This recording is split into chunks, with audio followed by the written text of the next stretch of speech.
Ladies and gentlemen, I am Aiden Mattis. This is the Thorn Bussy. You are watching the Lore Lodge official podcast, and oh boy, we're back. We're so back. we have watched so much Missing 411 content today, getting ready for these videos and going into rabbit holes and all of that. So I'm excited. We're going to talk about some. We're going to talk about the Stacy Arras case, which is possibly going to lead to a anti-government rant by yours truly. May or may not. I cannot promise anything. And then we're going to talk about some of the allegations against David Paulides, which I alluded to in the post I made about this video. I'm not going to talk about what those allegations are until we get to it. I'm sorry, but you'll have to stick around.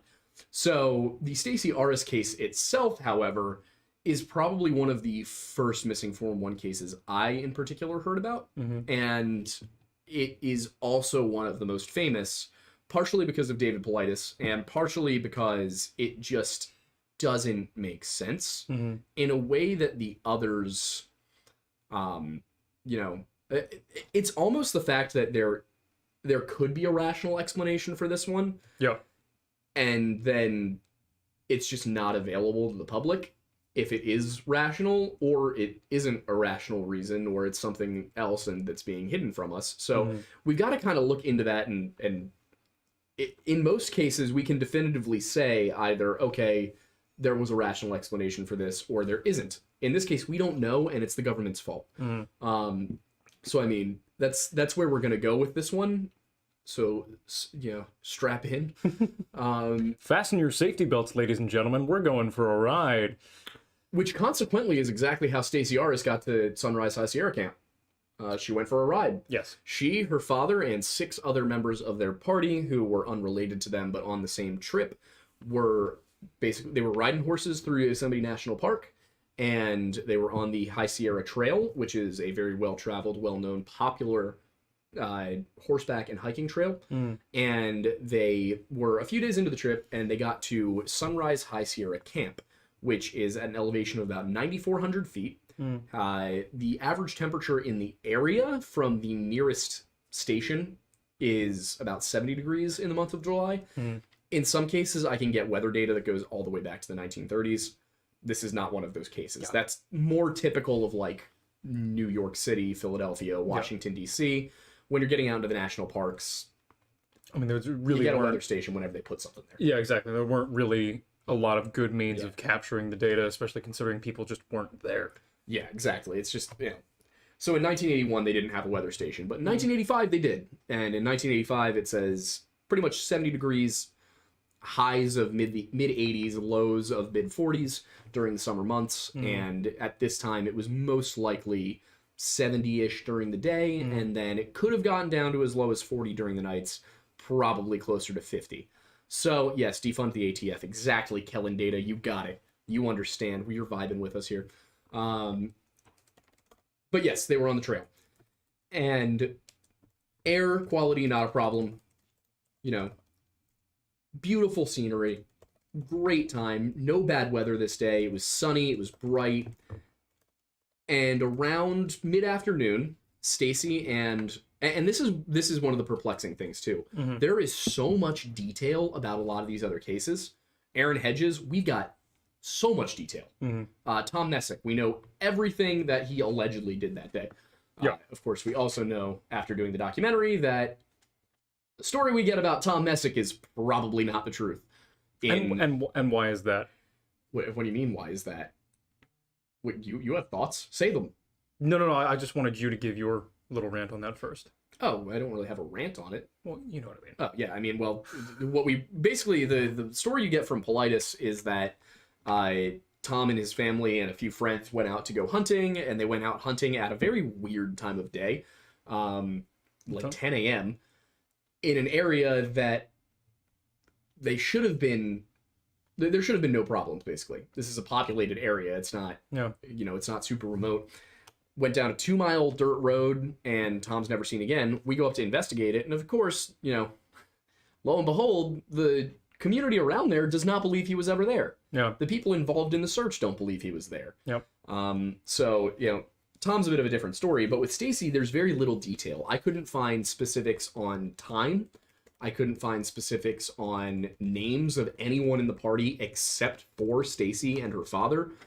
There's just so much weird stuff going around in that sense. But the story here goes that they got to the Sunrise High Sierra camp, and the details, the difference in detail between the Missing 411 and Strange Outdoors and all of that we get in the last 10 years versus what was being reported in 1981 during the search is astonishing. And it's not that it's like massive details, it's how many little things here and there don't line up. For example, if you look up this case and you go on YouTube to a channel, say, called, I don't know, like Rusty West or something like that, let's make up a channel name that definitely doesn't exist, and you watch their video, they might just read from Strange Outdoors and have a slideshow of images from National Park Service documents in the background. Again, just totally making up a channel. This is not something that got 152,000 views with no effort whatsoever. I'm not salty about it at all. If you go to those stories, you're going to hear stuff like Stacy was 5'5" and 120 pounds, which is correct. She had blonde hair, shoulder length, which is correct. And what you won't hear is the bit where her father told searchers she could look anywhere between 12 and 16, depending on her hairstyle and her clothes. What you do hear is that she was wearing leggings. It was 1981. Leggings existed, but they certainly were not in fashion for hikers or horseback riders yet. And furthermore, we have the missing person poster from 1981, where it says explicitly that she was wearing red and maroon striped shorts with baby blue pinstripes.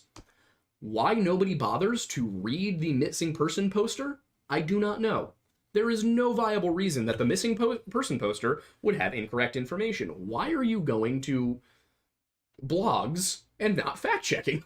Yeah, well, that's the thing is people, it's okay to take things at, face value in terms of single sources. If you're just doing it for your own curiosity, it's beneficial to cross-reference if you want to be certain about how correct that information is. Mm-hmm. But it's understandable that in the, essence of time management, you would want to take it at face value on occasion. If you're making content in relation to that, it's a bit irresponsible to not double check the information. That's all. And that's how I feel about it, is like, hey, come on guys, if you're gonna tell a story to potentially 152,000 people, like Rusty West definitely didn't do, if you're gonna do that, you should probably check your sources a little bit.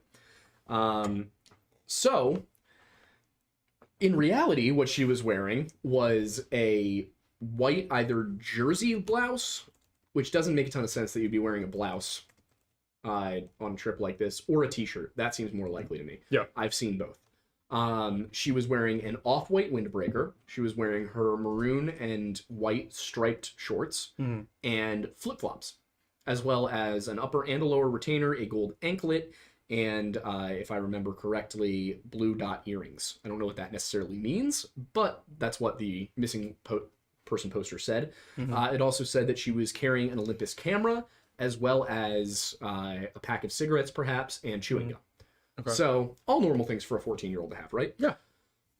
I mean, back then, I guess. Yeah, the cigarettes part threw me for a loop. I was like, why did she have cigarettes? Yeah, but anyway. It may have been the 80s, but it was still the 80s. That's true. She asked her father if he wanted to go for a little hike with her. After they had gotten, settled at the camp, they were going to be staying there. It was 9 cabins that slept 34 people.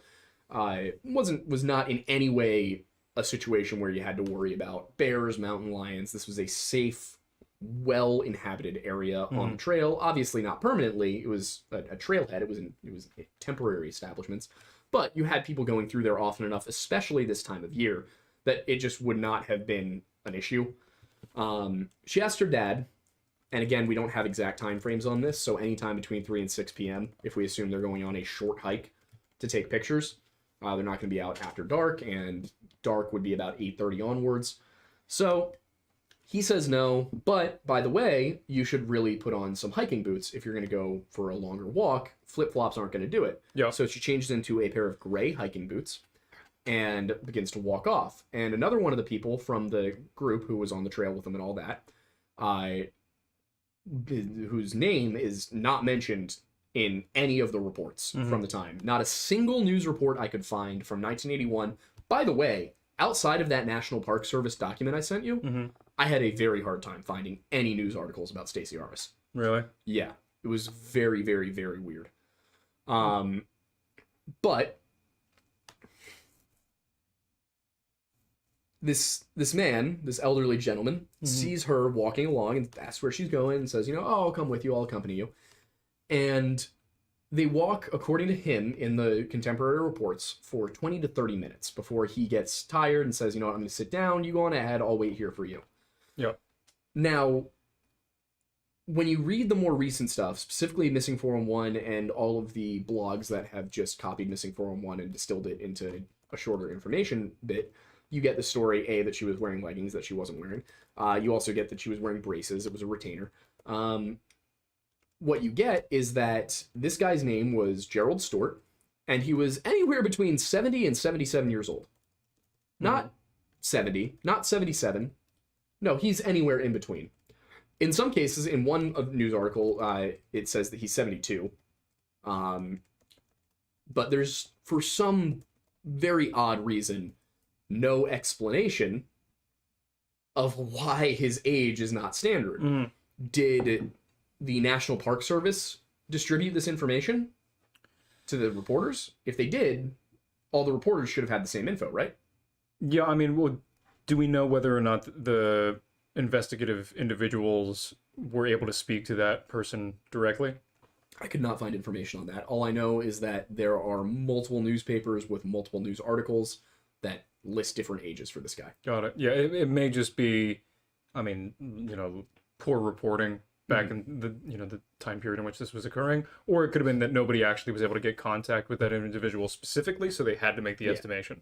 It seems like, based on what I've found, the reporters went to him directly. Okay. Or to other people who were there, if not him particularly. But anyway, we get that he's anywhere between 70 and 77. His name is Gerald Stewart, maybe. I couldn't find him. But again, I'm not an investigative reporter. It's not my job. I do not have the best investigation skills when it comes to looking up individual people who were in their 70s in the 1980s. To be fair, even like trained and seasoned reporters would have difficulty doing that, even when they have access to a wide variety of data. So it's just, don't fault yourself. Yeah, I'm not too upset with myself over that one. But yeah, so Gerald said that he sat down about 20 to 30 minutes into the walk, and this is another spot where the story diverges, because it's that she was going to the lake, right? Doesn't say which lake. Not a single report says which lake. Yeah. I think David Paulides came to the same conclusion I did, which was that this was probably Sunrise Lakes. There are 3 of them, and Sunrise Lake number 3 is almost exactly a mile. Okay. On the trail from Sunrise High Sierra Camp. It's a little bit shorter than a mile as the crow flies, but if you're actually on the trail, it's about a mile. Yeah. So, assuming they're walking either up or downhill, doesn't really matter, but I think it was downhill, based on the story I heard. If you're walking downhill on a trail, it's a little windy, but not too bad. You're probably walking between 1 and 3 miles an hour if you're a seasoned hiker. Yeah. It's probably gonna be closer to 3 or 4, but if you're not a seasoned hiker, or if you're a 70-year-old man, probably closer to 1 mile an hour, which means that half an hour in, they probably would have been halfway to the lake. Yep. And even a leisurely walk is roughly, like, at least 3. for someone else, like 2 to 3. Yeah. So since this was probably a leisurely walk, they were probably about half a mile to the lake when he sat down. Yeah. And then watched Stacy walk off into the distance, and not a single thing afterward. Sorry, I'm scrolling to make sure I'm in the right place in my notes. So Gerald waited for a little while, and when Stacy didn't come back after quite a while, he asked some hikers who had come up the same trail, hey, did you see a girl? She looks like this. She's wearing this. She has a camera, all of that.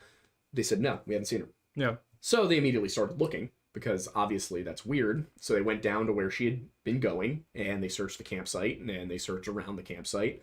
Nothing was found, and the next morning, the National Park Service came in and actually launched a search. And this search was not just National Park. It was not Army. It wasn't anything like that. It was actually, because it's such a remote area, they had to bring in search and rescue from multiple different areas, Yeah. including San Jose, Mount Mammoth. I'm trying to remember the other ones. There were a number of other ones that I didn't write down the names of. Yeah. But the San Jose and the Mount Mammoth people are both directly referenced in documents from the time period.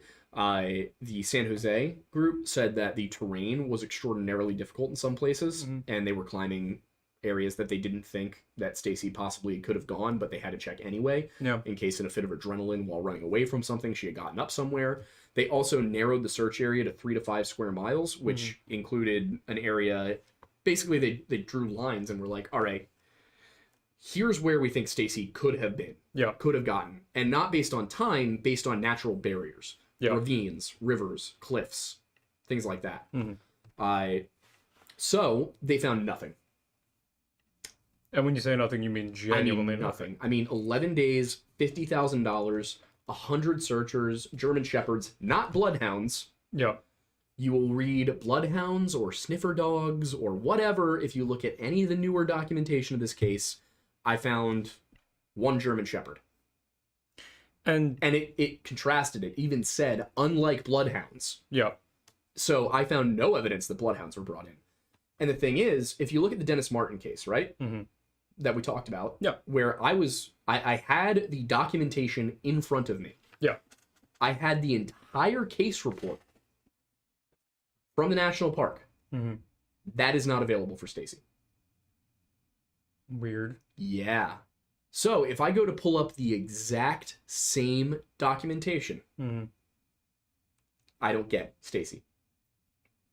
I get certain stuff that they published, but nothing on the scale of Dennis Martin, where you get a play-by-play, day-to-day, here's what this group was doing, here's what this group was doing, here's what this group was doing, they were led by this, this, and this, the helicopters came from here, the dogs came from here, like, full, very detailed reporting.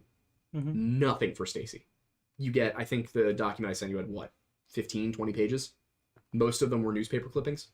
And a couple were letters. One letter wasn't even really related to the case at all. It was just saying, hey, in the future, if you guys are doing water sampling by helicopter, let us know.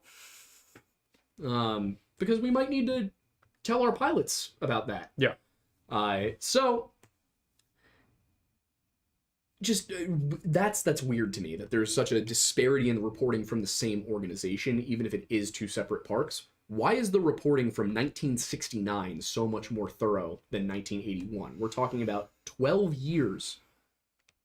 I mean, just, could it be a departmental thing in terms of the individuals actually involved in the search? Maybe, but that doesn't seem like a good enough justification for such a disparity. It doesn't explain why it's at least not, like, standardized format. Yeah. You know? Why would they get less granular over time? I mean, there is the potential of budget decreases and lack of individuals there, but the key thing there is obviously that some research could be done, but again, that shouldn't negate the thoroughness, especially considering that the search area in this case is so definitively small. I mean, what was the total? 3 to 5 miles. Yeah, and that's a radius, I would imagine, or square miles. Yeah. So even smaller radius. Exactly. Yeah. What was Dennis Martin? Dennis was, God, I can't remember off the top of my head, but I feel he was 18. Yeah. So, I mean, a vastly smaller search area. So you would think they would have better data. Yeah, it's just, it makes no sense that it's nothing at all. Yeah. But yeah, so 11 days, $50,000, nothing is found in this very, very small search area that, again, was defined by inaccessibility. Not by distance, not by anything like that. It was, where could she have gone? Yeah. And they found nothing. And that's where the story of the search ends. That's the strange part of this. Every detail I just gave you guys is all of the information that is available on the internet without, like, you know, doing a public record search for money. So when David Paulides initially started investigating this case, he ran into the same problem we're running into, where there was actually even less information available at the time, because he was doing this in 2011. basically anything you find on the internet about Stacy Arras comes from the last 10 years, maybe 15, but basically nothing before her story appears in Missing 411. Yeah. There's occasional newspaper clippings, and if you see a woman who looks like this, it might be Stacy who went missing. The case, I can't determine if it's closed or open, but it's certainly not under active investigation, according to any sources that I can find. Yeah. So what David Paulides did was the rational thing. He looked at the Dennis Martin case and said, there is all this information. Why is it not in the National Park Service report? And it's a great question. Because, and I'm going to put it up, Dennis Martin case files. And I'm going to pull up Stacy Arras case files. And I'm going to pop these up on screen so you can actually see them. Also, I want to note something. Let me really quickly swap to correct screen. Okay, and we're still audible. Beautiful. So, if you look at this, released files for Stacy Arras case, Dennis Martin disappearance. Now, it does say redacted, but there's really nothing in here that's redacted. There's a few lines, but for the most part, if you look at this as we're scrolling through, this is a lot of information. This covers every detail of everything that happened, names, dates, groups, letters from the Department of the Interior. We've received the chronological narrative on the above subject, and we're very interested in the contents. The information contained in the report apparently covers the entire operation, which undoubtedly is the most extensive of its kind in the history of the National Park Service. We know that the personnel who were involved in the operations have been commended by your office and would like to express a well done for the obvious excellent management of this tragic search. Well, so that's one factor in terms of...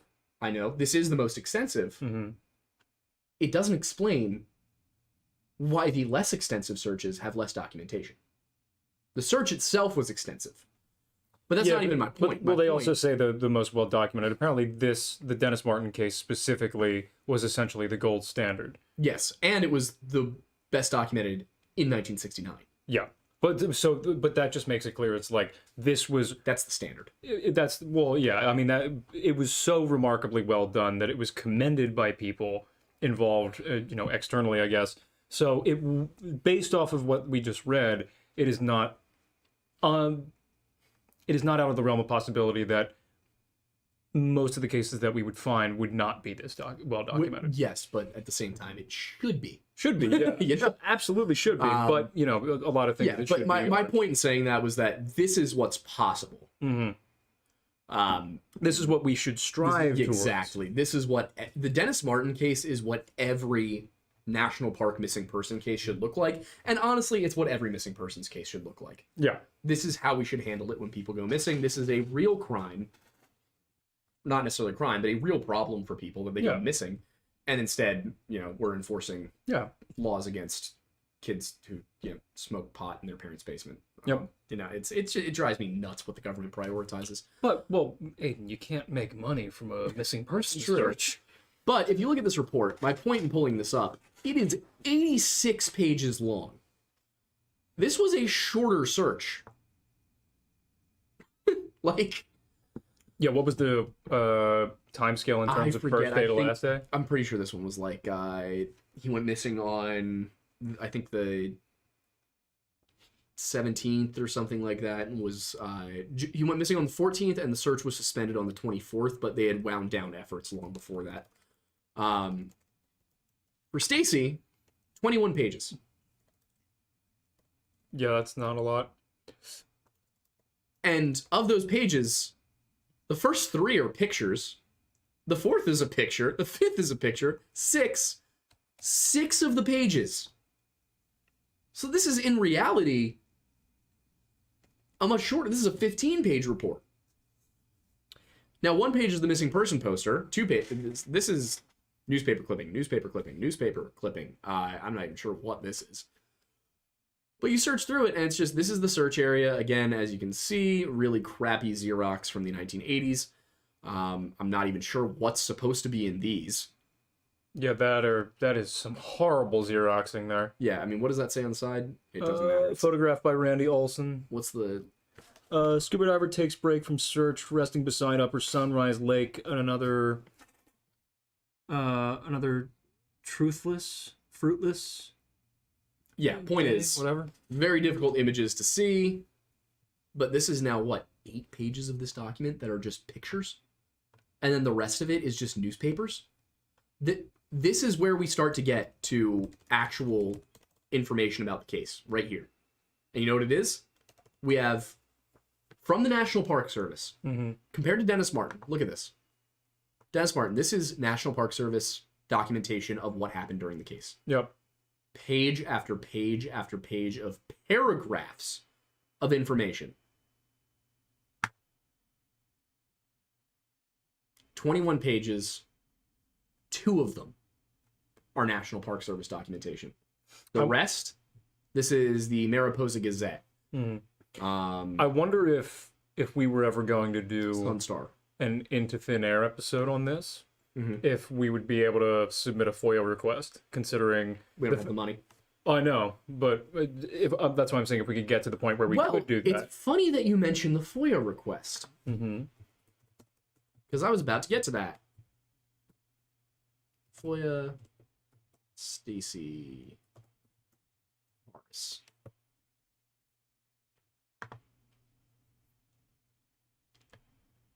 So here's the redacted version, which again, all they really redact is his address.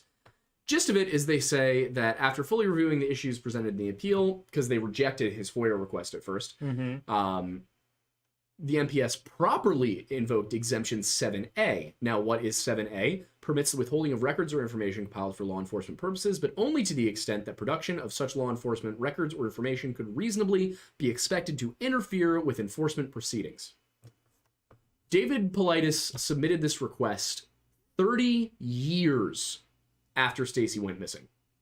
There were no, according to the National Park Service itself, by the way, if we read this line right here, although the search was going to let me highlight, although the search was unsuccessful and not a single clue was found, not a single clue. You know, they're thanking, this is the Mammoth Mountain ski area, they're thanking them, and then this is them admonishing the Fire Watch team for flying helicopters without telling the search and rescue people. No, really quickly, go back to the FOIA request rejection. I'm gonna read this one more time. Exemption 7A permits the withholding of, quote, records or information compiled for law enforcement purposes, but not only to the extent that production of such law enforcement records or information, could reasonably be expected to interfere with law enforcement proceedings, end quote. The exemption is intended to prevent premature disclosure of the investigatory materials that might be used in a law enforcement action. Here's the problem with that. I think that the exterior of quote, wording there is trying to lead you to the suggestion that, oh, it might interfere with an ongoing investigation. What the interior quote comments read like to me are that we are not going to do this because we don't feel like doing it, and we could literally say that anything would interfere with law enforcement proceedings, because if I have to go to a copier instead of sit at my desk, that might inhibit my proceedings, so that's a good enough excuse for me to not do it. That is possible. However, I will say writing this letter definitely took more time than doing that. Yeah, probably. But there's also the possibility that they're covering something up. Yeah, 100%. Because if they weren't covering something up, the Stacy Arras papers would look like this. Yep. And not like this. Because again, what is stark to me, what is standing out to me about the difference between these two reports, partially the length, yeah. But what stands out to me is not any of that. It is the lack of any of this. And if you're listening to the episode, not watching, what we're reading here is page after page of detailed reporting on exactly what happened during the Dennis Martin search. There is not a single paragraph of that sort in the Stacy Arras case. It is only reasonable to assume that this does exist for the Stacy Arras case, right? Say that one more time. It's only reasonable to assume that this does exist for the Stacy Arras case, More right? than likely, yeah, to some extent. So it's not in here. David Paulides noticed that and went and filed a FOIA request. He was rejected. He was rejected on the grounds that it might impact an open law enforcement case. That implies one of two things. Either the National Park Service is still investigating this, which, by the way, I know they're technically a law enforcement body, but come on. Really quickly, did you read the following paragraph? I just pulled this up on my computer as well. The following paragraph, if anybody hasn't already read it on their own, in this case, Congress has given the Secretary of the Interior, through the NPS, express law enforcement authority to, quote, maintain law and order and protect persons and property within the areas of the National Park System, unquote. And the records at issue in the appeal were compiled for this purpose. Therefore, the department concludes that the withheld documents were, quote, compiled for law enforcement purposes, end quote. The interesting thing is... go on. I was going to let you make the point. I'm not sure I'm going to make the same point you're going to make, so you go for it. The National Park System gets special exemption. Why? Good point. Why do they get special exemptions? Also, I have to point out that their reasoning here actually is not, this is an open case, now that I'm rereading it. Their reasoning here is, because the National Park Service is a law enforcement body, anything compiled by it is subject to that exemption, which is expressly not true as far as Freedom of Information Act requests go. Yep. The Freedom of Information Act exists for the purpose of allowing you to see this... come on. Allowing you to see this kind of stuff. They're saying, basically, FOIA's bullshit. Basically. That's what this says. And I mean, if you read between the lines. The following paragraph does acknowledge the fact that they still are considering this an ongoing investigation, and that this closure could, quote unquote, or let me make sure I'm not actually, there are no actual quotes, but it's saying that it could interfere with an ongoing investigation. But yeah. Yeah, the NPS has advised the department that its criminal investigation into the incident is still ongoing. 30 years later? No, that means that you didn't close the case, but you're not investigating it. Correct. And they know that. They are 100% aware of that. So, he files the Freedom of Information Act request. They reject it. And, of course, this is all here. You can see this.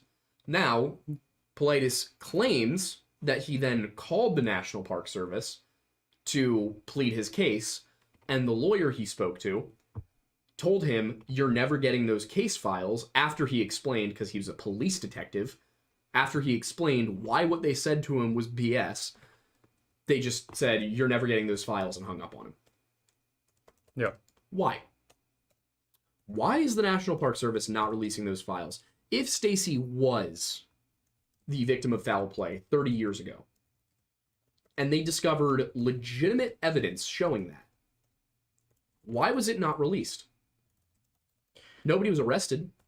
Nobody was charged. So why would they not release information that might keep people safe from experiencing the same thing that happened to Stacy? I mean, if they know what happened. The only thing that I would assume is that because whoever was involved, they would assume was not a threat to the general public, and it was a specific incident in which there may or may not have been some form of conflict of interest with the investigating body, and they just decided it was going to be a lot simpler to keep it an open case and say they didn't find anything.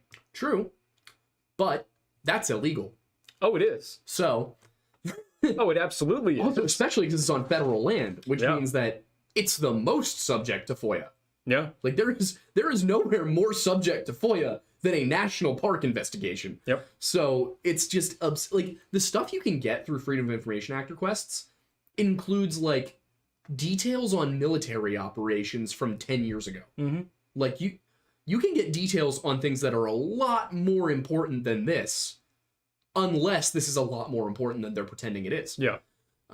So I wanted to talk about that. Now, that runs into another issue, which is, of course, so I want to see, did I, yeah, I have this up. Okay, cool. Let me take a look at it really quick over on my side of things. If I can pull up David Paulides, not a detective. So, here's what we get from Wikipedia.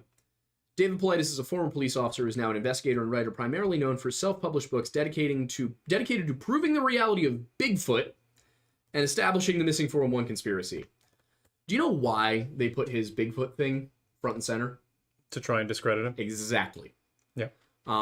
As we know, recently, for example, Wikipedia made 38 edits to the definition of recession and then locked the page. So we know, yeah, because we're in a recession and that's not good for branding for the government. So what we know is that the Wikipedia does whatever they're told by the U.S. government. So it's possible that somebody who just doesn't like David Paulides put this up there.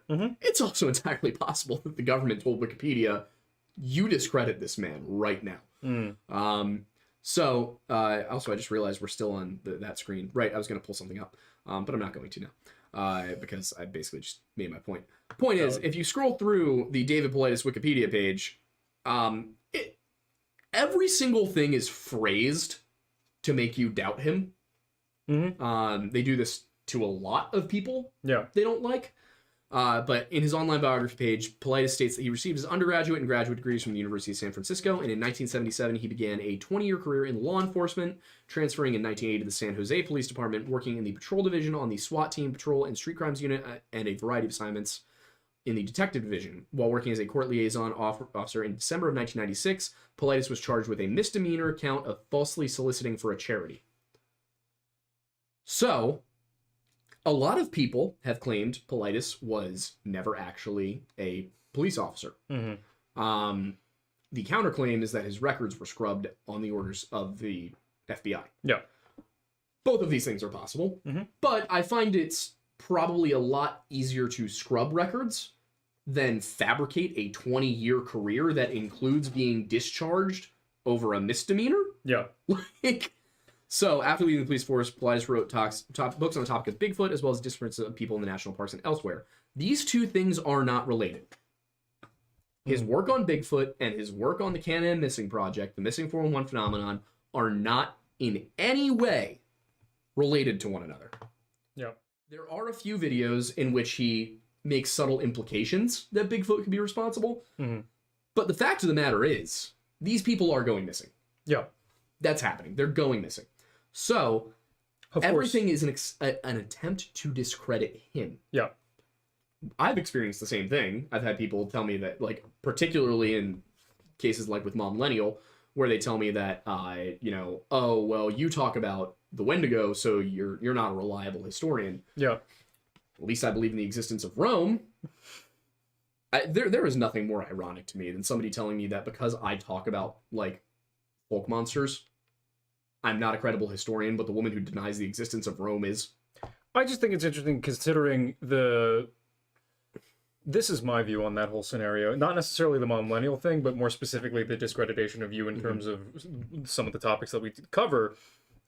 They're not mutually exclusive or inclusive in the sense that entertaining the possibility of creatures that we have not yet identified in the world might exist in whatever form they may be is almost completely irrelevant outside of the research about those potential creatures from the definitive historical literature and text and knowledge that exists that you know, that you studied, that you have a degree in. Exactly.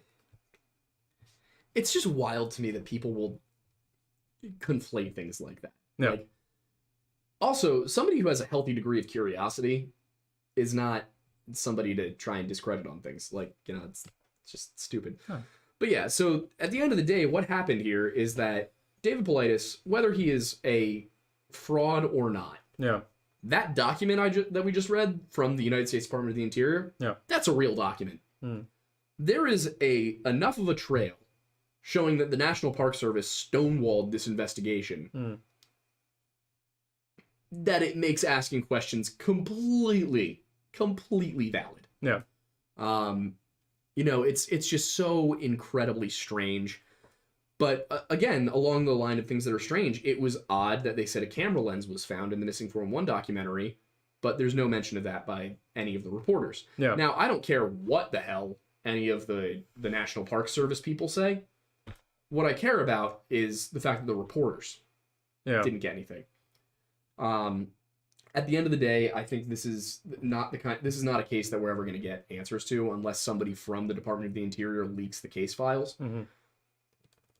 but it's the one that makes me the most suspicious of the entire thing. And over the time we've been having this show and talking about these things, there have been times when I've been like, all right, I was overzealous about that bit, okay, that's probably not true. All right, I've learned this, which discounts that. Yeah. And I've said as much, where I've been like, all right, used to think this, new evidence, I think this now. This is the one that I come back to time and time again to ask, why? Why did they hide? Yeah. It doesn't make sense. It's not rational. It's not sensible. And it just feels like they're obscuring something from us for reasons that they have not made clear at any point. Yeah. So I do want to really quickly, though, read through something that I found that I personally think was kind of fun. Which, all right, here we go. I'm going to close a few tabs here. Before I drag this guy up here. A fair plan. I just had some research stuff up. So I'm going to switch back over to our screen share. It's going to make chat really hard to see for a second, but this is what I'm reading from, and I'm going to pull this off the screen so the chats actually show up again. But yeah, I'm gonna read you these because I think they're funny, and Aiden, you're going to tell me your reaction. Okay. This is going to be a react segment. You ready? Oh, I'm ready. You ready for the react segment? All right, Aiden. Stacy Arras was not traveling alone. Arras was traveling with others when she disappeared. She and her father were with 6 other people. The group was horseback riding and reached Sunrise High Sierra Camp before Arras wandered off. Oh, wait, this is just the story behind it. Where's the actual theories? Okay, here we go. National Park Service does not keep track of disappearances. That's true, and it's ridiculous. It doesn't make any sense. Some of the accepted details in the case may be inaccurate. Search and rescue volunteers and outdoor enthusiasts who have researched Arras' case seem to agree that some point reports were possibly inaccurate in the first place. On a forum about unresolved mysteries, Reddit user Persimmon Pluit claims to have grown up and worked in Yosemite said the official description of where she went missing makes no sense. Purportedly, the group arrived at the Sunrise High Sierra Camp where they planned to stay in some of the cabins. We are told Stacy left to photograph the lake, which was in sight of the cabins. There is no lake in sight of the camp. It would have been a very long hike to reach a lake, so that discrepancy is odd. That fact changes things a lot. If she really set out to photograph the lake, then there was a lot of distance and space that could have accounted for her disappearance. There are many crevices and spots where she could have possibly fallen, and crevices can conceal anything. However, not knowing where she went makes it difficult to guess. So, off the bat, yes, but also, it seems like the reports he's referencing are not the original ones, because nowhere in the original report does it say that Stacy could see the lake from the camp. But in that case, what if they are not the original? What reports are they? The ones from Missing 411.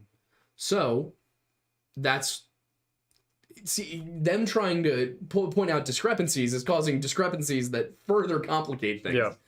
Another same forum, different user said they were a search and rescue volunteer, rebutted, saying even articles from normally reputable sources get a lot of details wrong in many wilderness disappearance cases. From what I've seen, I think it's just because the reporters likely don't have a frame of reference and it's just a quick blip, not a Pulitzer contender, so they skimp on the research, but sometimes it can be shockingly inaccurate. Also possible. The part where the National Park Service doesn't keep track of records of disappearances is just true. In response to a Freedom of Information Act request regarding the number of disappearances, this is one of the FOIA requests that Paulides submitted, and they told him that it would cost an absurd amount of money. Please know that we reached out to and collaborated with other offices and bureaus, the Office of Law Enforcement and Security, BLM, Bureau of Land Management, and National Park Service. According to the feedback we received, they do not track or maintain listings of missing persons. Yeah. That bugs me, because they have a report when people go missing.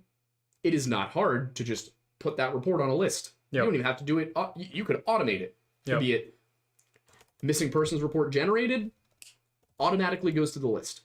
The fact that they don't keep a list is either pure laziness or something more sinister. Valid. If the government, I'm going to say laziness in this case is probably the most likely, but you never know. Yeah. Some suspect supernatural forces. This mentions Paulides. Paulides often chooses cases that might fit certain paranormal theories, most of which include Bigfoot. I don't care. That does not have anything to do with this case. No. They're, again, trying to push that. Yeah. Unlikely that Arras ran away because of her shoes. That is true, but I don't see how it changes anything about this if we're trying to say she didn't run away. Possible she had a mishap. Yes, true. They mentioned black bears. But black bears are more scared of their own shadow. Yeah, black bears are typically not all that aggressive unless you, like, bother them. And or if they're very hungry. Yeah, I mean, you got to really, like, corner them, essentially. They're more likely to run away. They can kill you easily. For sure. I've been less than 30 yards away from black bears in the wild. They freak out when they figure out that you're around and they just want to get away because they're scared of you. Yeah. So... if their cubs are nearby, it's a different story. But, yes. Yeah, then they get protective. But in this case, you know, if she'd been attacked by a bear, probably would have screamed. You know? Yeah, valid.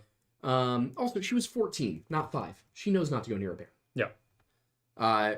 Yosemite is known for its large population of black bears. There are about 300 to 500. But you're instructed to stay away from them, so it's not like she walked up to one. I can see her maybe, like, going to take a picture of one and getting too close, maybe. But again, probably would have dropped the camera. Yeah. Or there would have been blood. They would have found something. And in these places where they're like, oh, well, you know, she could have slipped into a crevice or something. Again, the way that they searched was the same way that they looked for Tom Messick. They set up a grid and investigated each grid mark point by point until they had covered all of it. So that whole crevice thing doesn't work. Yeah. Foul play hasn't been ruled out. This is like the one thing that could possibly actually convince me is if there were evidence of foul play. But if there is evidence of foul play, it seems to be in those files that we're not allowed to see. Yeah. So even websites that their main purpose is doing that don't seem to do a very good job. But really quick, I also want to take this as a segue to switch back over, because I want to introduce everybody to Mount Pocono Perk. This is something that we've been working on for a while, and what you're seeing here is Lore Lodge official signature coffee. The first 100 and I think it was 50 people that we decided get entered into a raffle where they can, a drawing, where they could win a hoodie as well as a signed canvas print of our logo, signed by both of us. So it's really good coffee, actually. If you're a French press person, it's going to make a really, really nice French press. That's going to be just, it's mild and flavorful and easily, you can put cream and sugar in it and it's going to taste great. It's bold enough to be added to, but mild enough to drink on its own. That's what I think is great about it. You know, I taste tested this personally. Those who know me in my personal life know that I am a complete coffee snob. You know, it's got a little bit of our own personal story over here. And this is the roast profile. So, and then of course, if you're looking for a second one to buy, I would recommend getting Stakuyis because you will support both of our channels. We make money when you guys buy stuff. It's just nice. And if you want to get a hoodie regardless, you can get a hoodie from our website, thelorelodge.shop. But bringing things back into podcast space, it is almost 8:50, or 7:50, so we are going to transition over to Super Chat question time. Remember, for those of you who are new, we answer Super Chats first, and then we try to get to everything else. We will go till probably about 8:15. Yeah, that's how that works. So, 25 minutes, question time. Feel free to ask questions about this, questions about Missing 411 in general, questions about, you know, folklore, even, you know, anything you're curious about, honestly. We'll answer questions. We do have a Super Chat, I saw. We do, yeah. We have a couple. There was some that were just donations, which were nice, and I'll scroll back just to make sure we didn't miss them.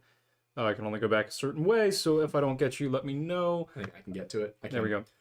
Heavy Burn Man for $50. Thank you. Says, when Dussy and its consequences have been disastrous for today's youth. When Dussy and its consequences. Gotta put that one on a shirt. Oh, yeah, 100%. Somebody's got to remind me of all the stuff I've said we need to put on a shirt at some point here, because I forget most of the time. Thankfully, somebody will. Yeah, that's true. Yeah. But let's see, what do we get? From Beelzebub for $4.99. Heyo, Aiden's been over on Twitch a few times, but this is the first YouTube live I'm here for. Love the chance to support you guys. No questions here. Thank you, Beelzebub. Thank you very much. And yeah, I'm hoping that at some point when I have a bit more free time, I can actually join you on some of those live streams, because I've been busy. And for anyone who is interested, we actually have a schedule for the Twitch streams now. which is Masonic Monday. So on Mondays, I go through and do live reactions to Masonic conspiracy videos on YouTube. We've been many having are there? a lot of fun with this because we found some that are from like Catholic priests. Oh, geez. And we also found some from conspiracy theorists and all that. Yeah. Those in edited versions will eventually go up on YouTube. I don't have a timeline for that yet, but they will eventually. If you want to catch them live, they're on Twitch at twitch.tv/theaidenmattis. Those are our Monday night ones. So what we do is we do those for a little while, and then I'll stream a video game. I'm going to be doing El Shaddai Ascension of the Metatron, which I think it was Plaz gifted me and requested that I play, so I'll be doing that tomorrow. And then Tuesdays are now Analog Horror Night. So we go and we watch old Marble Hornets or other found footage style content on YouTube and just enjoy it, discuss it, comment on it. Not really a like making fun of it or analyze. Just we're discussing and having fun. Yeah. We are about 2/3 of the way through Marble Hornets right now, which is kind of the OG YouTube analog horror. Okay. And because I was inspired by it, I went to a yard sale today. I went to a yard sale today. I went to a yard sale today, and I bought 2 Panasonic early 2000s tape camcorders to refurbish and then shoot some found footage stuff on. So that's going to be coming. But yeah, we do those on Tuesday nights, again, on Twitch, and that's usually an hour of, Marble Hornets or whatever we go to next, followed by an hour or two of Left 4 Dead 2, which I play with you guys, whoever's in the chat. It's usually Tay.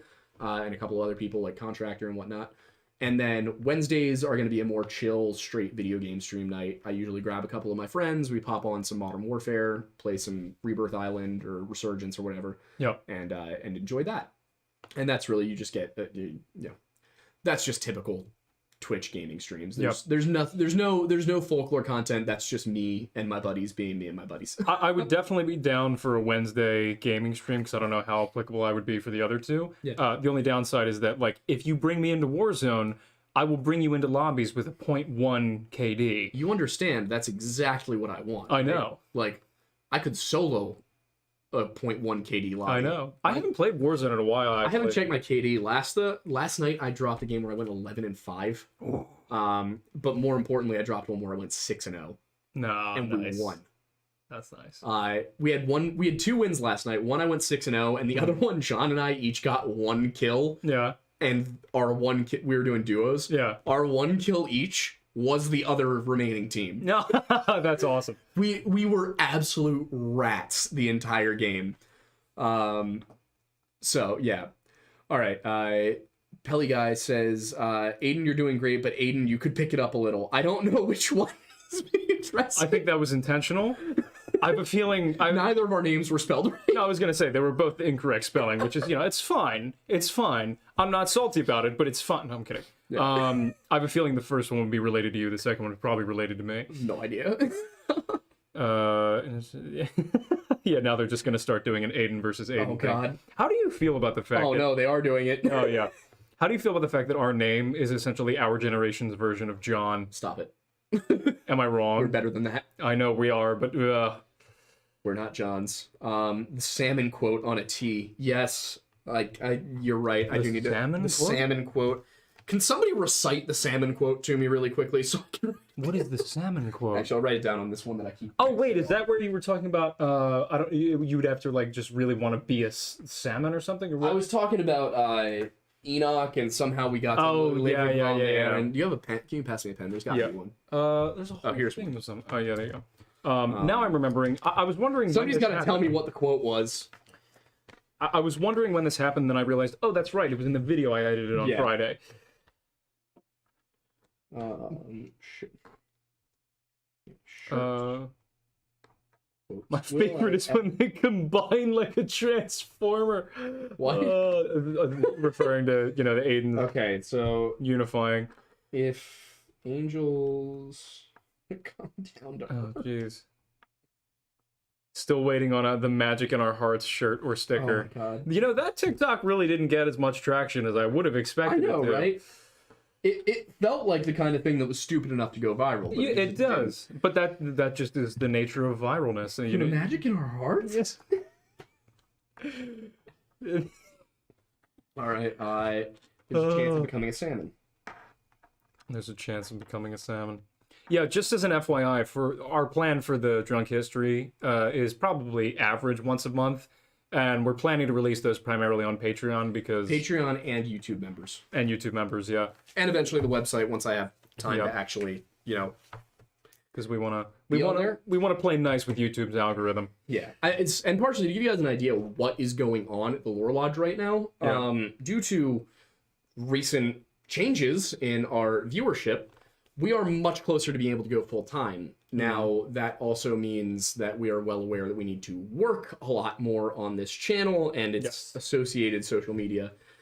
And we want to do that, but in order to do that, I need to be able to quit my job. Yep. Now, I am willing to take a major cut to my standard of living, but at the same time, I do need to be able to afford rent. Yes. So, hopefully very soon we'll be able to do that. We're going to probably launch a Give, Send, Go campaign, which is a alternative to GoFundMe.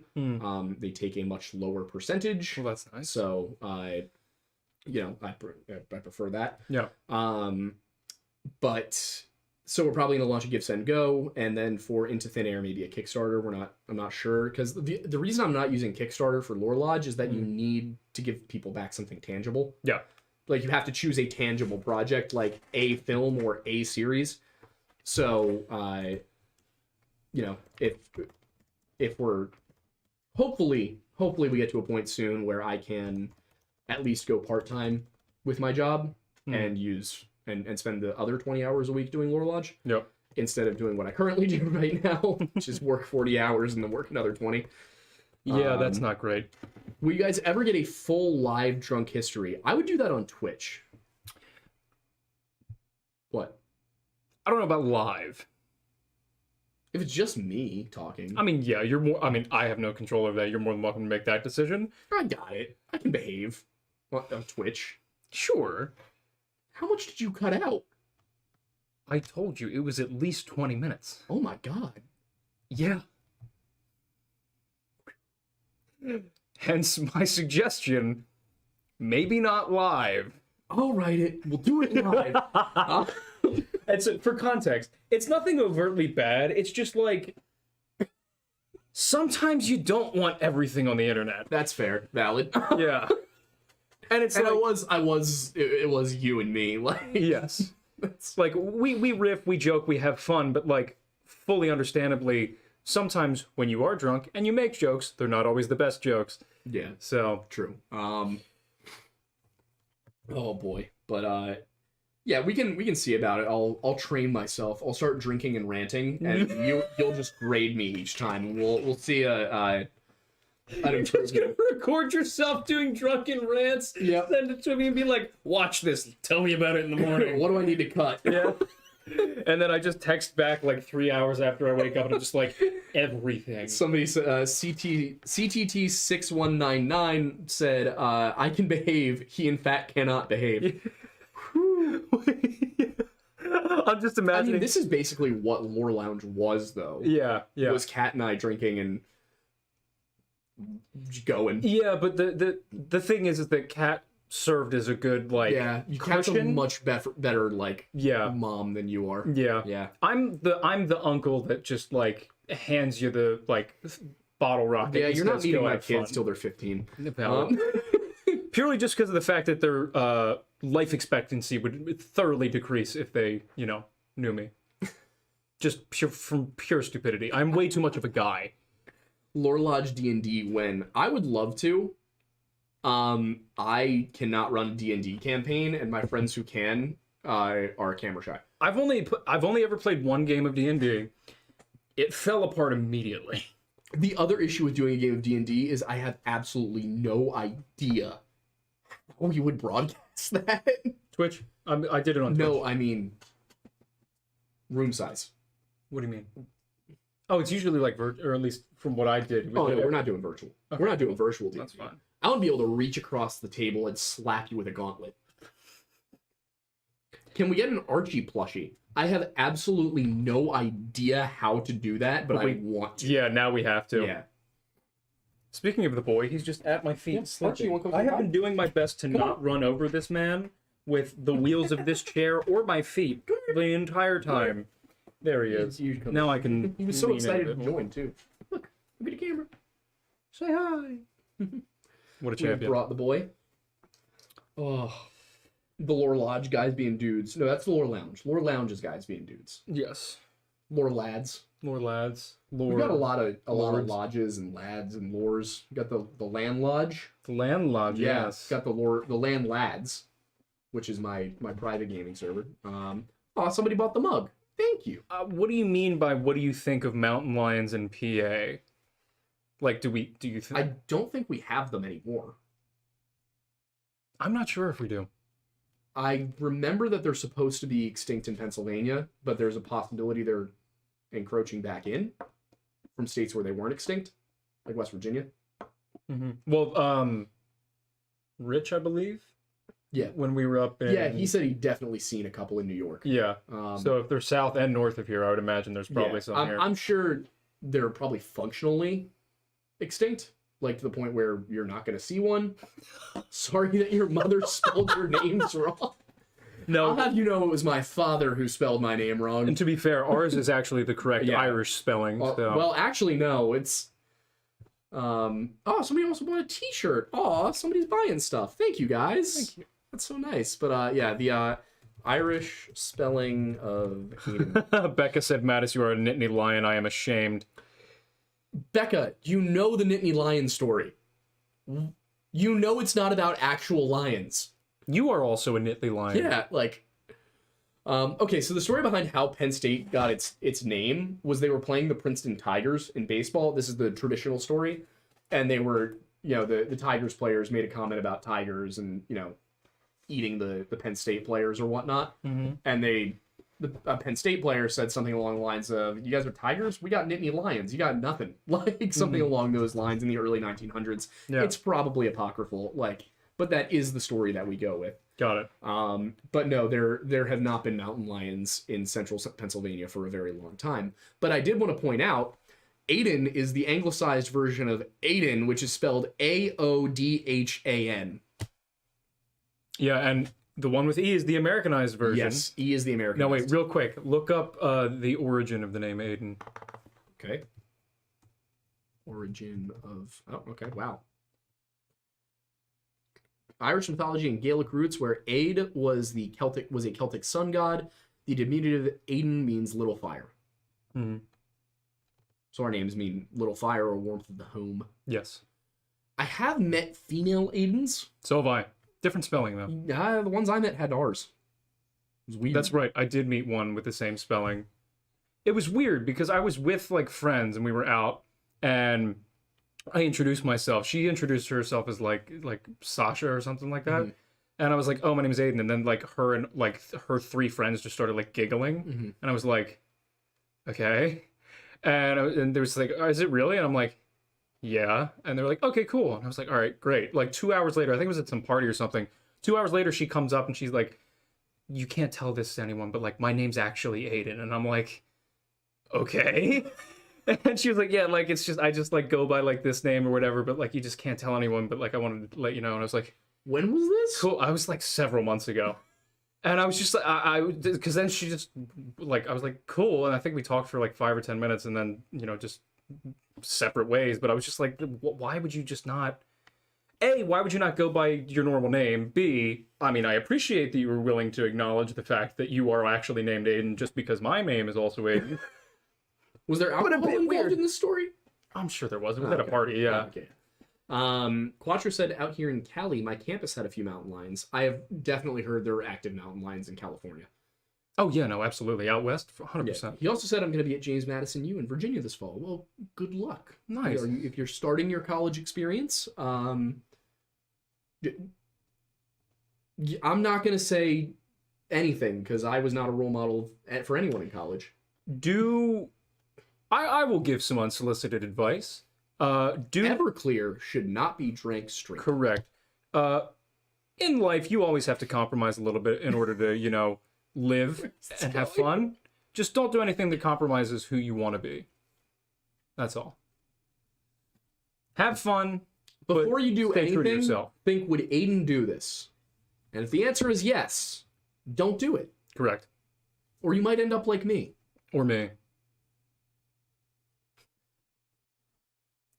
I don't think this is going well. No, this is, we actually, we're kind of vibing here.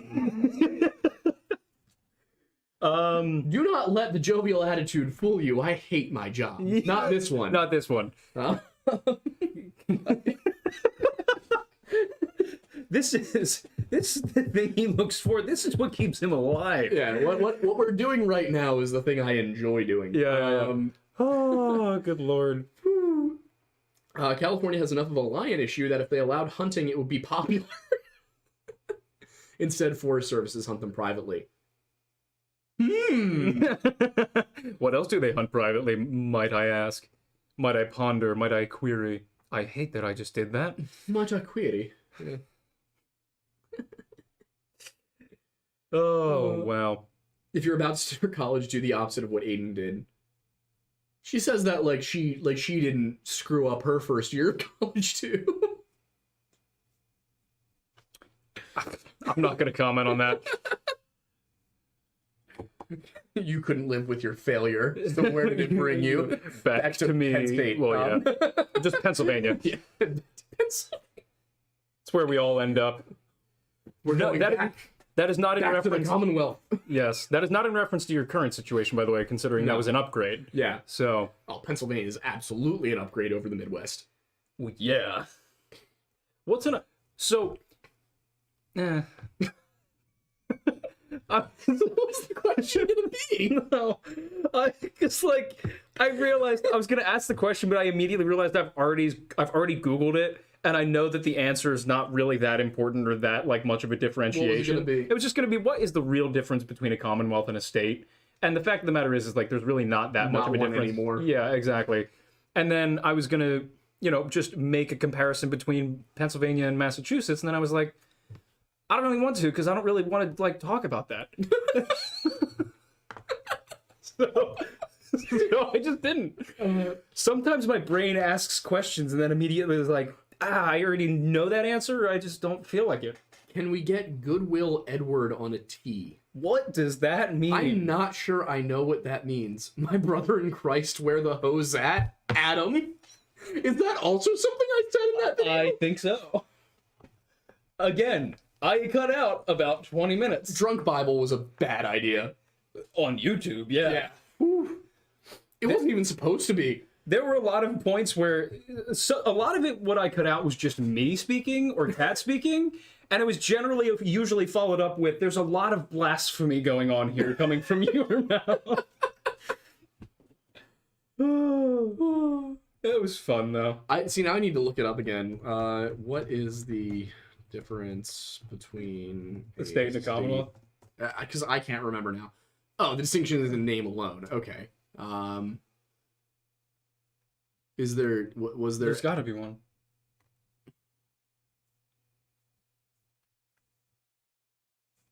Interesting. In order to maintain their British roots, yet clearly indicate independence, chose to be called commonwealths. Interesting. Interesting.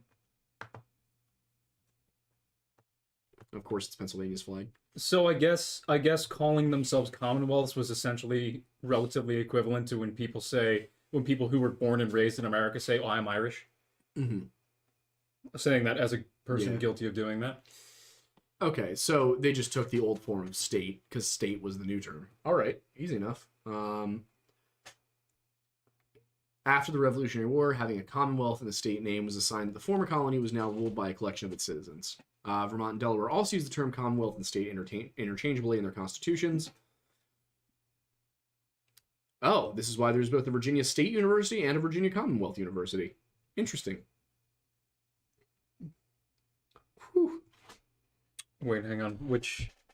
Seems like they all like drunk folklore, so I guess we're doing more of it. I mean, yeah.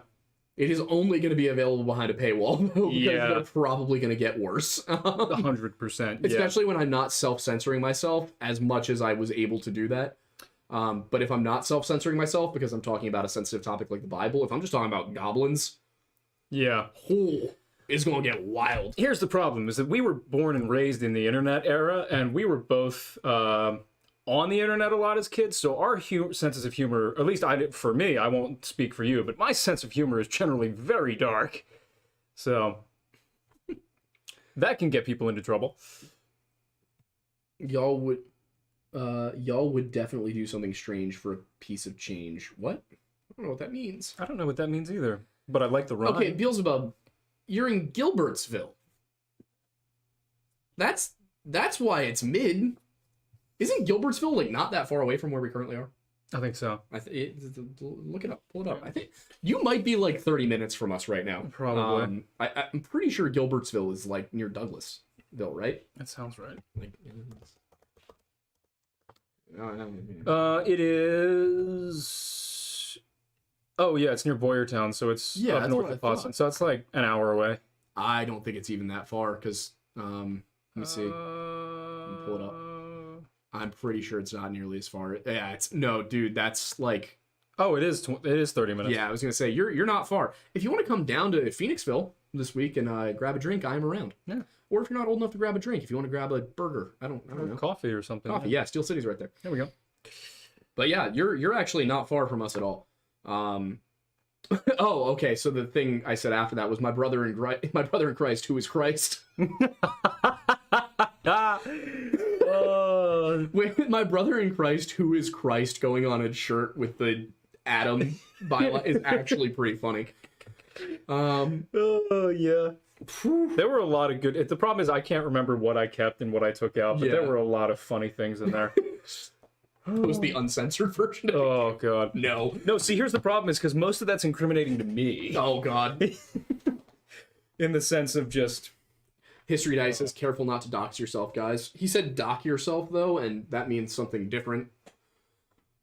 I don't know what it means. There's a term. Yeah, see, he's catching on to what he said. Yeah, there's a, I'm not gonna, we'll look that up after the show. That's fine. Maybe I don't need to. Yeah. He retracted. Smart. Essentially what I did, editing Drunk History.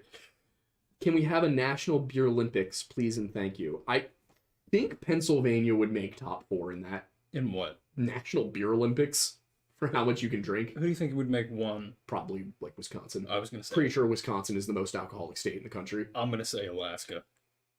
Really? Everyone I've met from Alaska is a tank. Yeah, fair enough. They grow them big up there. I mean, yeah. Yeah. Tough human beings. The last Were you listening to music this entire time? No, I kept it in there in case I wanted to listen back to the podcast. Oh, okay. Yeah.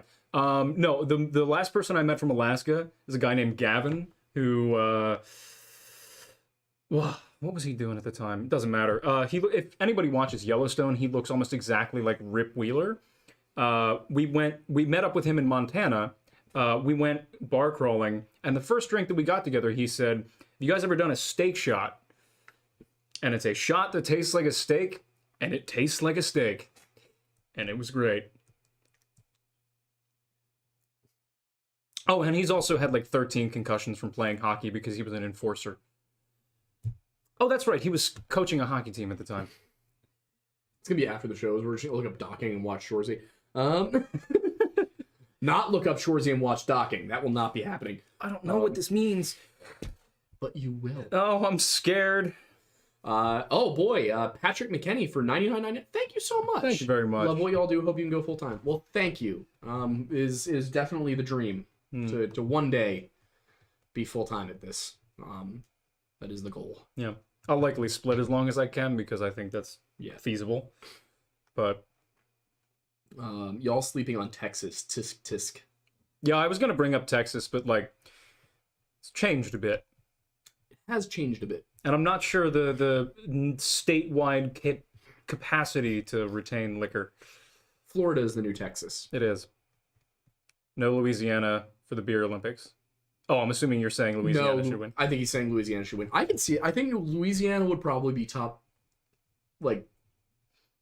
10. We know what state would lose. California? No. Utah. Oh, yeah, good point. All right, so Utah 50, California 49. Yeah. Do we think Rhode Islanders drink a lot? I mean, I would if I were them, but they may not know any better. I think the Midwest kind of might take the cake. Yeah, I mean, there's definitely nothing to do but drink and grow corn out there. The reason Pennsylvania I put up there is Penn State. Like, yeah, represent. Oh yeah, but dude, like Alabama State. I got a BA, like Bachelor's of Alcohol. No, I don't know. I feel like the South, like the oh god, what is the big group of? Natalie says no docking allowed for $20. What does it mean? Everyone send him. No. Send him links in the Discord. For the love of God, please no. We're gonna come back to the adult side of the Discord chat just being entire. I'm just gonna get like 1,000 pings of things that I don't need to or want to see. Shorzy is a thing, and it's a great thing. Have you guys Shorzy talked or heard about some of the stories and theories surrounding Lake Tahoe? Yes, and there's going to be a whole series on Tahoe and Shasta at some point. But again, that's probably going to be after a full-time thing. So to give you guys a perspective on what going full-time means for this channel, what?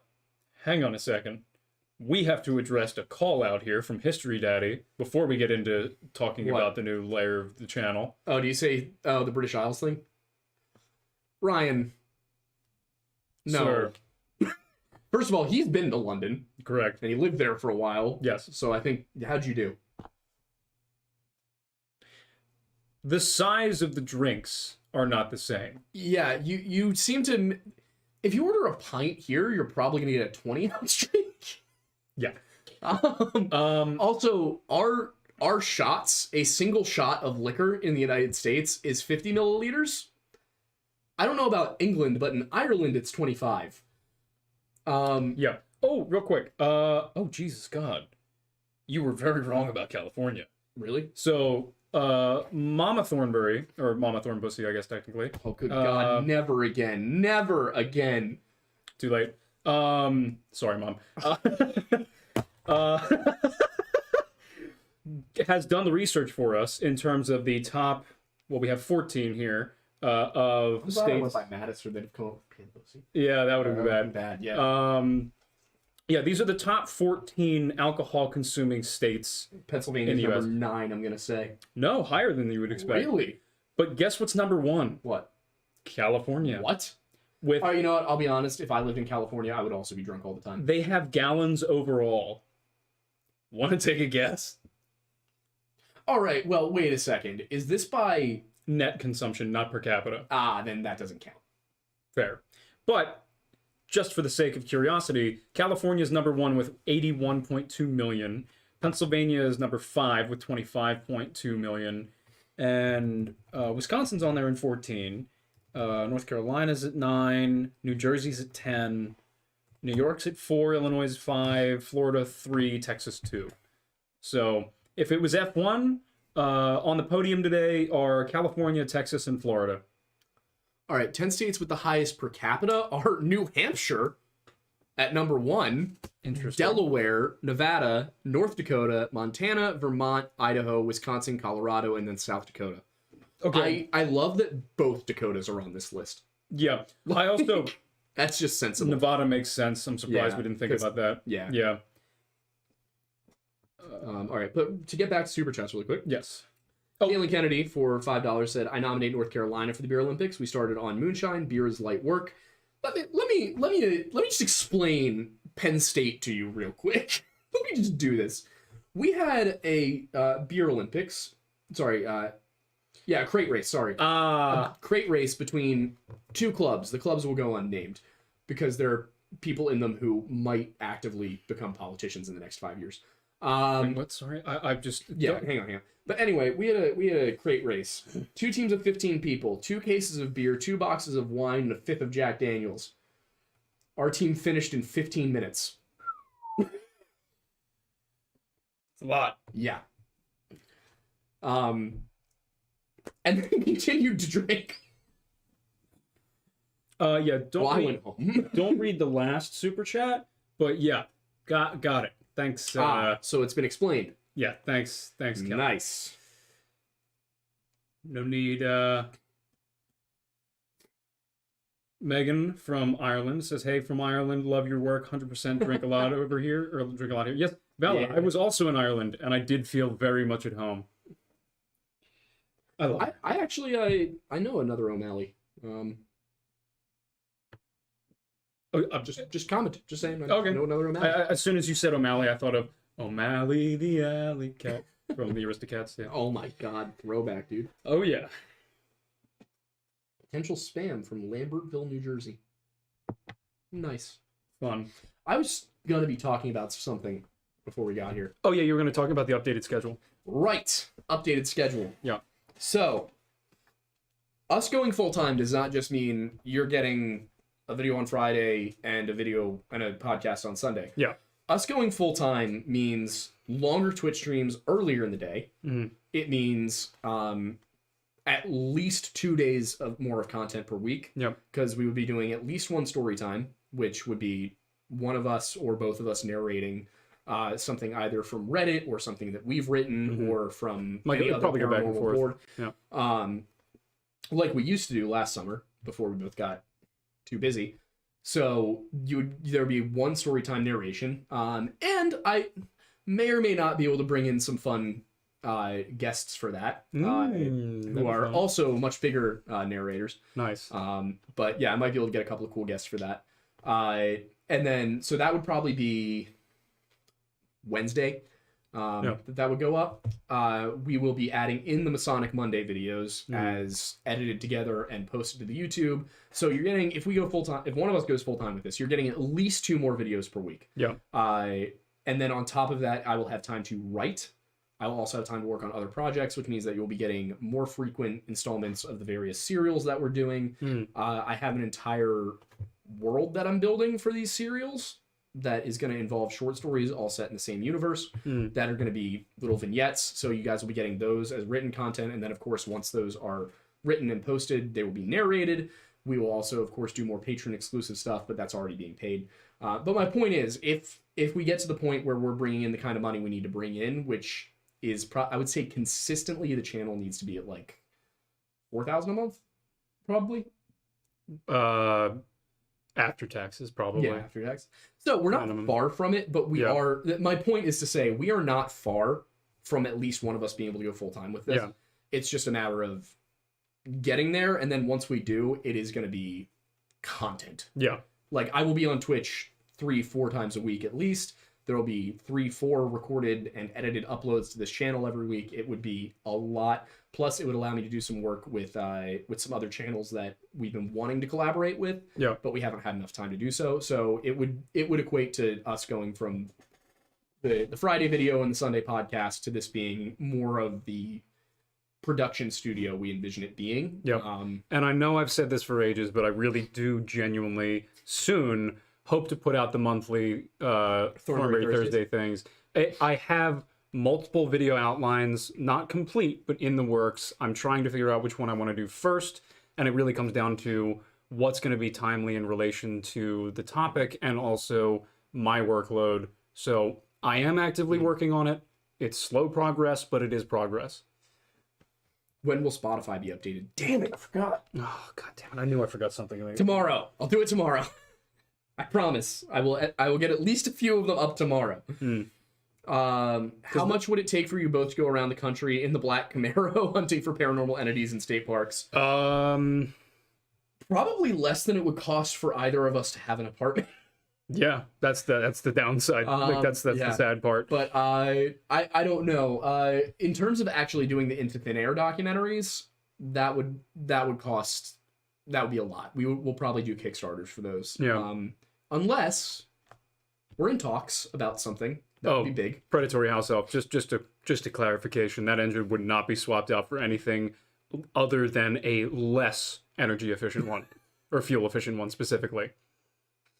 Just if I could drop an LS7 into that thing, love that. That was the other thing I want to mention. For those of you guys who are fans of the Weird Bible podcast with Wendigoon, I can't promise more frequent Weird Bible podcasts because that is dependent on Isaiah's schedule. And he is a very, very busy man. But what I can say is I have been wanting for a long time to do a series that does a deep dive into each book of the Bible, starting with Genesis and moving through it. So that's another thing that I would definitely be working on. And that would be at least monthly, if not more frequently. And we would go through all of the books. And then, of course, as it goes on, they would link back to previous ones, and I would point out the callbacks and all of that.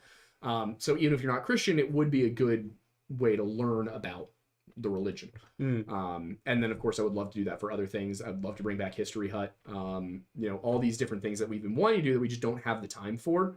We're going to be pushing for that, and we'll definitely, when we put up the Give Send Go or the GoFundMe or Kickstarter or whatever we end up doing, we'll put out a video explaining what the roadmap is and all of that. Yep. So people understand. But yeah, so that's that. Yep. Just to clarify, Callan, right? I'm saying it right this time, right? Callan. Yeah. Don't have to LS swap it because there's already an LS3 in there. And when I bought the car, when I had it inspected, I asked the guy at the dealership said that he thought this thing might be cammed out. I'm curious what you think. And the guy who did the inspection over nearby where we live, he says, like, there's really not any way to tell unless you break down the engine. And it's like really hard to tell. I come back to pick up the car after the inspection and a couple things. He's like, yeah, we changed out the brakes for you, updated a couple of things that needed to be done. Also, by the way, the thing's definitely cammed. And I was like, so camshaft is the internal element that essentially regulates the timing of the valves in the engine. And more aggressive cams keep the valves open longer, so that way it increases the air and fuel flow mixture to essentially just get it increases the horsepower, but it lowers the fuel efficiency. And it also, the way he was able to tell was because, so there's also a custom exhaust on it. The person who owned it before I did so many things to it. I'm still not even totally sure what exactly it is. But he said, he was like, yeah, you can't get an engine to sound like that and not have it cammed. Also, there's a GM performance sticker on, it's like underneath the little engine thing or whatever. And he's like, yeah, not only is it an upgraded camshaft, but it was from the factory. So whatever they ordered with.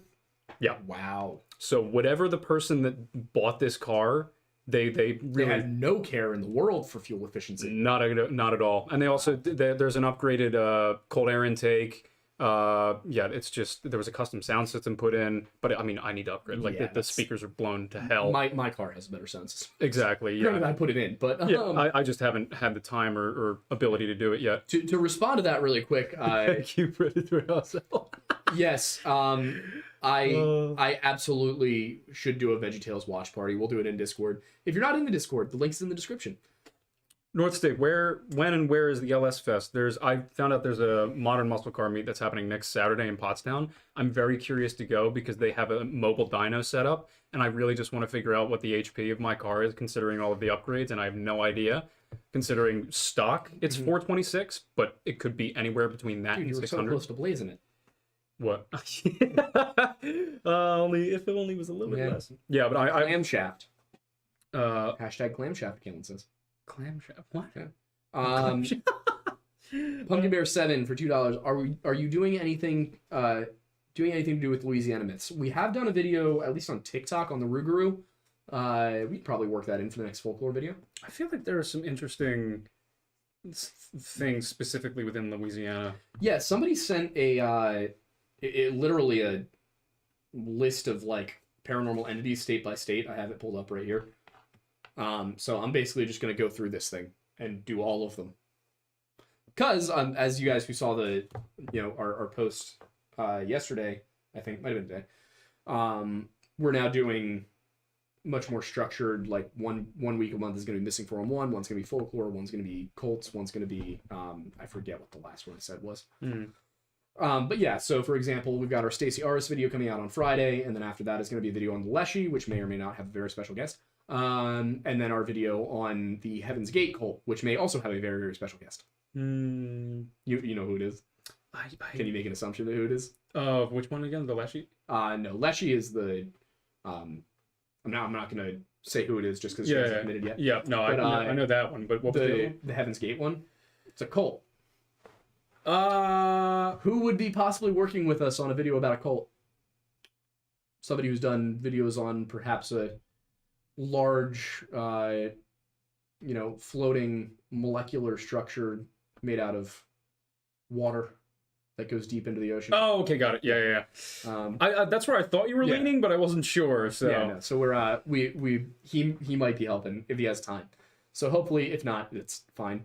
September 6th through 8th, Bowling Green, KY. I'm actually going to be in Bowling Green on Friday. Oh yeah. Yeah, I would love to go down, but the funny thing is that I definitely need to invest in. I have earplugs for my car. It is that loud on long drives. Might need to invest in some more intense ones, but that sounds like fun. To really quickly address something that was just said by James Stead, I'd love to break down the main branches of Christianity. I absolutely can do that. If we go full time, that's on the list. Yeah. But also, if you're torn between Catholic and Orthodox, I would recommend Orthodox. Theologically, they're extremely similar. But the papacy at a certain point in the Middle Ages became a government. Yeah, and we don't love that. He became a monarch, not a religious leader, and there are problems within the Catholic establishment that have not been rectified. The Reformation, for example, was originally supposed to be not a split, but a reform movement to fix the problems. Instead, it became the Protestant movement. So, yeah, I would say if you're torn between the two, in terms of theology, they're almost exactly the same. There are a few differences, like the Filioque is a big one. Yeah. But if you're torn between those two, I would recommend Orthodox. Do you have shotguns? I don't have a shotgun. I don't. I need to get a shotgun. I got two of the trifecta. I have been skeet shooting before, and I've shot shotguns otherwise. But yeah, it's fun. I need to take you shooting. Yeah. Becca will come back on to talk about the Hodag. Let's do it. Don't know what that is, but that sounds It's fun. not like you live far away anymore. Yeah, right. Becca, you could literally just show up on a Friday or on a Sunday and be like, "Hey, can I be on the show?" And we'd be like, "Yeah, probably." And he's back. He loves it under there. I still really want to do the New Hope and Ireland Railroad back when they actually have the steam engine running this fall. Did you hear? Again. What? Schuylkill River Transport Authority? No. It's a thing. The train line's coming through again. Oh, really? Yeah. No way. There's going to be a train from Pottstown into Philadelphia going through Phoenixville and Valley Forge. No way. So that's great. Probably not for like 3 to 5 years, but Well, cool. I was surprised that Norfolk Southern was ripping up their double track and they've turned it back into a single track. And I was wondering why they did that. I guess it makes sense considering it's double tracked under the bridge, or at least it was. But yeah, I guess they're making room for that. But they could have just used the same. I don't know. Weird. I think freight and passenger have different widths, don't they? Mm-mm. Really? Nope. Maybe maybe it could be passenger regulations. They might need to put in new track. Maybe. Yeah, it's all that would make sense. They might have to replace the whole track. Yeah. And they're doing half at once so they can keep running trains. Yeah, that's probably what it is. Yeah, because all because it would be all standard gauge track in the United States is 4 feet 8 inches and 1/2. You know weird specific details about odd things. I do, and I'm saying that. I know. Like, all right, well, it's 8:34. We are now 20 minutes past where we intended to go. It was a good time tonight. We were both like well awake. It was a fun one. Well, I kind of made sure of that. Yeah, thankfully. I don't know. This man right here got home cooked dinner, dessert, and coffee. Like, I got the treatment tonight. Yeah, that's. I feel very loved. I made a Szechuan stir fry. It was good. And I made very good. I made little apple pie bread puddings with ice cream in mugs. So here's the thing: if we ever do make a physical lodge, it's gonna have a menu, and I'm not gonna cook them, but on occasion you have to though, because he's literally the best cook I know. And that's not me just blowing smoke up his ass. Like, ask literally any of our friends. He's a culinary chef. He's a master. Oh, thank you. It's mostly stuff I taught myself to cook while drunk in college. Isn't it funny how the good stuff starts that way? And then I refined it while sober. Yes. That's the way to discover things, you know. Yeah. Oh, Mac's gonna buy a shirt. Thank you. The shirts are they're actually really high quality and they support the lodge in so many different ways. Because obviously it's a few bucks that gets thrown our way, but if you wear it, people see it and then they think, "What's the Lore Lodge?" But all right. Will your coffee be available in K-cups? It will just be available whole bean or ground.